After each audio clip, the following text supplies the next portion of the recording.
Hello friends, my name is Shayla and today I am here to wrap up the first half of the reading month of April for you. In April, I have read 10 things so far.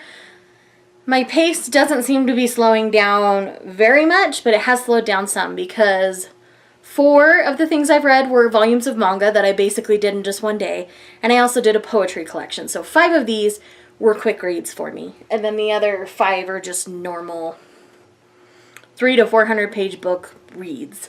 And again, they were all pretty quick reads. So let's go ahead and dig right into this. When I have my second half of April, I will leave it linked down below, or I will link this one via that one. Anyways, things will be linked down below if there are any. So first off, I have 2 smutty romance novels in this wrap up, and they are 2 books from the Dark Hunter series. So I read one of them in my last wrap up. I was just finishing that up. Night Pleasures, I believe is the title. Yes, Night Pleasures. And so I went back and read the one before that, Fantasy Lover, because this is like a 0.5. So it's not necessarily, it's not completely necessary, but it's fun to read anyway. I really enjoyed this one. Again, 4 stars. And then I also read Night Embrace, which was also 4 stars, which is technically book 2 in the Dark Hunter series. These are paranormal, smutty romance books. I really enjoy them. You know, we're dealing with vampires that they call diamonds, like demons, but they say them funny. And then we've got dark hunters, which are basically like vampire hunters in a sense. And then there's slayers, which are vampire slayers. And that's kind of how the lore in the world works a little bit in this one. It's mostly urban fantasy, so it mostly takes place in present-day New Orleans, which is kind of a fun place to read about. It's not one that I've read about a lot, so I like the atmosphere and where the books are centrally located, I guess you could say.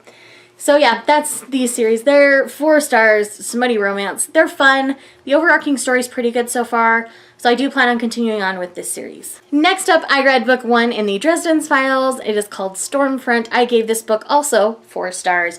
I thought it was a really solid start to an urban fantasy series.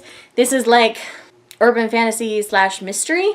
So Dresden is a wizard. Like you find him in the phone book Wizard. And he's the only one who's like publicly out that's a wizard. And he gets calls for all sorts of fun and interesting things. And there's a murder that happens in the beginning of this novel, and it kind of goes on from there. It's fairly, like the murder scene is fairly graphic in this first one. I don't know how they are in the continuing novels because I haven't read those yet. But I do plan on continuing on with this series because I really did enjoy it. Next up, we have one of BookTube's favorites at the moment, and that is The Wicked Deep by Shay Earnshaw. This was pitched to me basically as a Hocus Pocus style witch book. It came across much more contemporary to me than that, but I'm really kind of okay with that. This does essentially how this world works. I'm sure you've heard about it by now, but I'm still going to briefly explain in case you haven't. In this story, you're in a small town called Sparrow, sorry, wrong bird. In Sparrow, Oregon, where every summer, well, 200 years ago, 3 women were drowned as witches. Every summer, they come back up June 1st until summer solstice, basically, so the end of June. So they come back for 3 weeks, inhabit the bodies of young girls, and drown 3 or more young men during that time period as revenge for their deaths. And in this book, we follow Penny, who is a teenage girl at this time frame. Everybody's afraid that she will be inhabited by one of the witches, and all of a sudden this strange boy comes to town a couple days before. They call it Swan Season because they were the Swan Sisters. So, and things kind of take off from there. I really enjoyed this novel. I again gave it a solid 4 stars. Because it wasn't what I was expecting, I didn't end up giving it as high of a rating as some others have. I did have my heartstrings tugged at pretty hard in this novel. As I said, it came across much more contemporary than witchy, so if you're wanting a really witchy book, I think you're going to be disappointed. This does have dark moments in it, so it's not light and fluffy, really, but it is more of a contemporary story as opposed to a witch story. So make sure you go in with the right mind frame, and I think you'll end up really happy, because I really enjoyed it for what it was. And the last novel that I've read in the first half of the month so far is Wild Magic by Tamora Pierce. This is book 1 in the Immortal series. I plan on reading the other 3 before the end of the month. I've already started Wolf Speaker, which is book 2. Anyways, this is the second series in the Tortall world. As you guys know, earlier on in the year I read the Song of the Lioness Quartet, and I am now reading the Immortals Quartet. I have to say, I think I like the cast of characters almost better in this series so far, as opposed to the Song of the Lioness characters. I liked the Song of the Lioness characters, and some of them are seen in this novel, and I like what I see in this novel from them. But I think our new characters, the people that we're getting to know, like, I understand the appeal of Numar and a couple of the other characters that people just rave about when they think about Tortall. So, like, I get it. I'm getting it now because I've read this first one. I think the second book's just gonna enhance all of that even more. So I'm really excited to continue on with my read of the Immortal series. My friend April over at April Sarah is doing a Tortall read-along this year, so I will leave a link to her video down below so that you can see the pace in which we're reading the Tortall books, and you can jump in at any time if you've read them. But they're really quick reads. I don't think I've come across one of the novels yet that's even 400 pages, and they are, I feel like they read more like younger YA rather than more advanced YA. So I think they're quick, easy reads. I read this in a day. I really enjoyed it, and I would give this one 4.5 stars. This next one is the poetry collection that I read the first part of this month, and that is The Witch Doesn't Burn in this one by Amanda Lovelace. As you guys know, I loved The Princess Saves Herself in this one, but this collection as a whole disappointed me. I gave it 2 stars. The reason why I gave it 2 stars is there were poems throughout it that I found inspiring and I really enjoyed, but as a whole, I did not like the message the book was sending. I feel like this ended up being a man-hater poetry collection as opposed to a abuse survivor collection, which is kind of what I thought it was going to be. And maybe that's just bad on me for not having the right expectations of this particular collection. But there were things about, like, the marches after Trump came into office in here. Like, all of it was very politically charged to me. And though a lot of people search for that in poetry, it's not what I was searching for, and that's not what I got from her first collection, which is why I was so excited for the second collection. But I was sadly let down and disappointed by it. I even went out of my way to go to Target to pick up the special edition where it's a red cover, and I was just a little bit sad and let down by all of it. As I said, there are some beautiful poems in here, and I really enjoyed that, but it just came across very sexist, I guess, where it blanketed all men to be bad, and I was not okay with that, because not all men are bad. There are bad people out there, man or woman. People are bad and make bad decisions, but I feel like this lumped the entire sex of men into this bad category, and that's not okay with me. With things that I've experienced in my life, I can't agree with that overall feeling of a book. So I gave this 2 stars. I do not plan on keeping this. I will be unhauling it soon. I'll be filming another unhaul relatively soon, and this will be in it. Sorry, guys.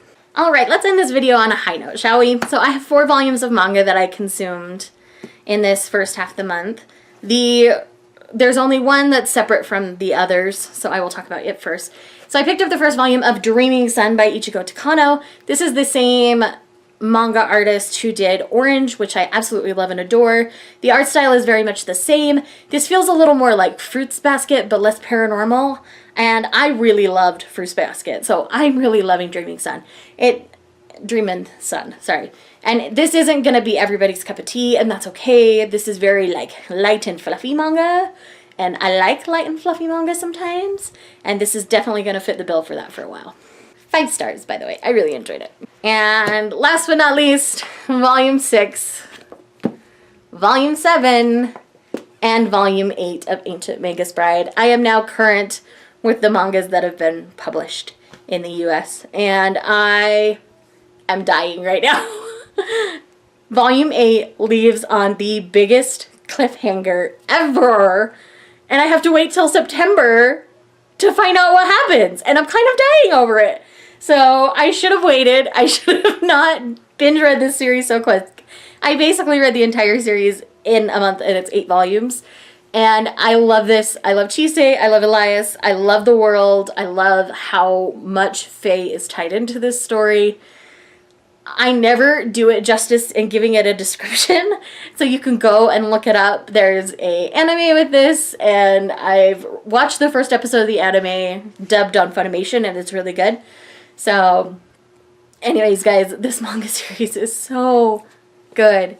If you have been considering picking these up at all, please do continue to support this manga, because I need it in my life. I just need it, and I need it like yesterday. So, anyways, if you have read Ancient Magus Bride, like all the way, all 8 volumes, like DM me, we need to talk, because I'm kind of freaking out, guys. I'm kind of freaking out. Okay, guys, so those are the books that I have consumed in, oh, there's one more. Ooh, my audiobook. I forgot to talk about that. So my audiobook that I consumed in the first half of the month was The Queen of Atolia by Megan Wallen Turner. I have been slowly going through the Thief series and on audio, and I've really been enjoying it in that format. I enjoy the narrator, Steve West. He's British but speaks very clearly, so you don't feel like things get garbled. I really enjoy him as the narrator for this particular series. And The Queen of Atolia, I would give 4 stars. It suffered from some pacing issues for me, but I do like where the story ended up by the end of The Queen of Atolia. I am currently listening to The King of Atolia, which I'm almost done with and absolutely loving. But what happens in The Queen of Atolia is important, and we get more perspectives in The Queen of Atolia. And I really appreciated the addition of more points of view, because reading from Jen's perspective all the time can get a little tiresome because he can be a bit whiny. But in The Queen of Atolia, we're introduced to a lot more different points of view, and I really enjoyed reading from the other different points of view. That does continue to expand within The King of Atolia, and I really enjoy the way the series is going. So if you've been hesitant to pick up this series at all, I would say read the first 2 books before you put it down forever, because I think the second book, though it has some pacing issues, does greatly improve upon the first. So I would give it at least the first 2 books in the 5-book series before you really make harsh judgments on it. So I really enjoyed it, 4 stars, and I'm really enjoying the 3rd one as well, which is my current audiobook. So anyways, guys, that is it for that's really it for the first half of the month of April. Let me know in the comments down below what you've read so far this month and what's been your favorite, and I will see you guys in the next one. Please like and subscribe if you haven't, and I will see you guys in the next video. Bye.